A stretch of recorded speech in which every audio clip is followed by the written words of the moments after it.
Dear viewers नमस्कार। Current event in 2 minutes के एक नए एपिसोड में आपका स्वागत है। आज हम पेड्रो साnchez की भारत यात्रा पर चर्चा करेंगे। ये स्पेन के राष्ट्राध्यक्ष हैं। जब स्पेन का नाम हम सुनते हैं तो सबसे पहले जेहन में स्पेन का राष्ट्रीय खेल सांड युद्ध हमारे आता है। उसके बाद स्पेनिश फ्लू भी मस्तिष्क में आ जाता है, जिसके कारण 1918 से 20 के दौरान 1.5 से 2 करोड़ लोगों की मौत हो गई थी भारत में। पूरी दुनिया में तो बहुत ज़्यादा लोगों की मौत हुई थी।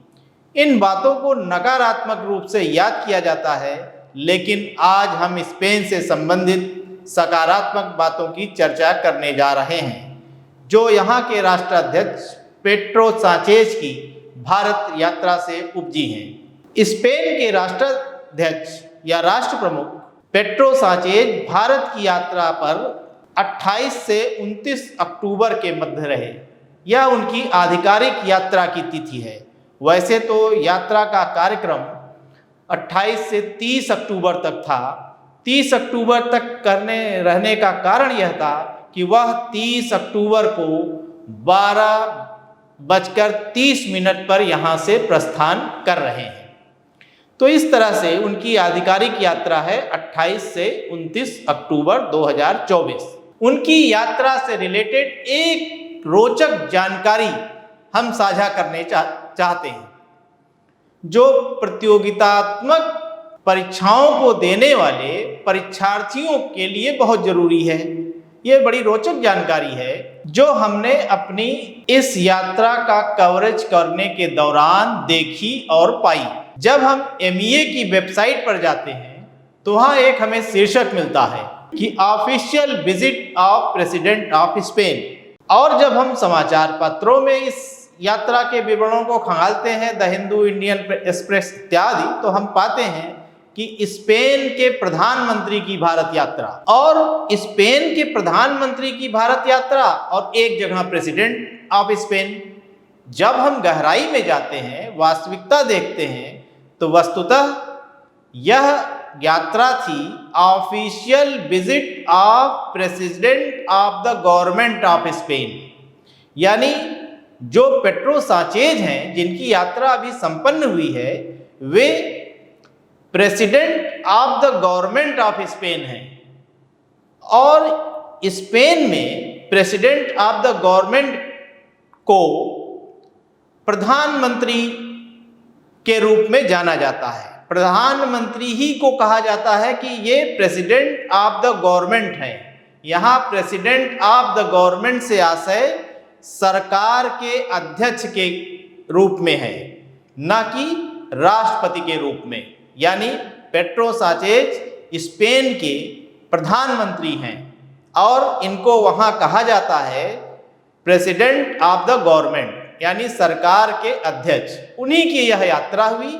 यानी इस समय वर्तमान में 28-29 अक्टूबर को स्पेन के प्रधानमंत्री की यात्रा वस्तुतः हुई है। और यात्रा कार्यक्रम क्या था? 28 अक्टूबर को बड़ोदरा में उनका आगमन हुआ और आगमन के पश्चात एक शोभा यात्रा निकली। कहाँ तक? टाटा एडवांस सिस्टम लिमिटेड तक, बड़ोदरा में ही स्थित है। और यहाँ पर प्रधानमंत्री के साथ संयुक्त रूप से उन्होंने उद्घाटन किया। किस चीज का उद्घाटन किया? C-295 एयरक्राफ्ट के फाइनल असेंबली लाइन प्लांट का। यानी एक प्लांट है जिसकी स्थापना TASL ने की है, जहां बनाया क्या जाएगा? C-295 aircraft. यह विमान भारत और स्पेन के सहयोग से निर्मित है। और इसके बाद लक्ष्मी विलास पैलेस में बड़ोदरा में ही प्रधानमंत्री के साथ उनकी बैठक होती है। 29 अक्टूबर को मुंबई में उनका प्रोग्राम हुआ, कार्यक्रम हुआ, और 30 अक्टूबर को 12:30 बजे सुबह ही वो प्रस्थान कर गए। 12:30 बजे यानी रात में ही 12:30 पर। इस यात्रा की जो मुख्य बातें थीं उन पर एक नज़र डाल लेना चाहिए। जैसे विगत 18 वर्षों में स्पेन के किसी प्रधानमंत्री की यह पहली यात्रा थी। वर्ष 2026 भारत स्पेन के बीच संस्कृति, पर्यटन और एआई का वर्ष होगा। इस पर भी प्रश्न बन सकता है। स्पेन के वलोडोलिड में भारत द्वारा उपहार में दी गई रविंद्रनाथ टैगोर की प्रतिमा स्थापित हुई है, उसका स्वागत इस यात्रा के दौरान किया गया।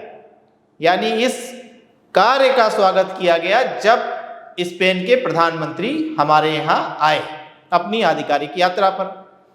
एक और मुख्य बात थी कि बेंगलुरु में स्पेन का महावाणिज्य दूतावास खोलने का निर्णय लिया गया और 2024 से 28 तक सांस्कृतिक विनिमय कार्यक्रम जो होने हैं उनका निर्धारण किया गया।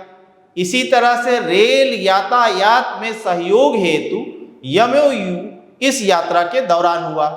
लेकिन इसका जो सबसे बड़ा कार्यक्रम था, जो मुख्य कार्यक्रम था और पूरे समाचार पत्रों में फोकस में था, वो क्या था? वो था बड़ोदरा में C-295 विमान के अंतिम असेंबली लाइन प्लांट का उद्घाटन, जिसे टाटा एडवांस सिस्टम्स लिमिटेड ने एयरबस स्पेन के सहयोग से निर्मित किया है। यानी ये जो प्लांट है किसके द्वारा निर्मित है? टाटा एडवांस सिस्टम लिमिटेड द्वारा। सहयोग किसने किया है? एयरबस स्पेन, ये स्पेन की संस्था है।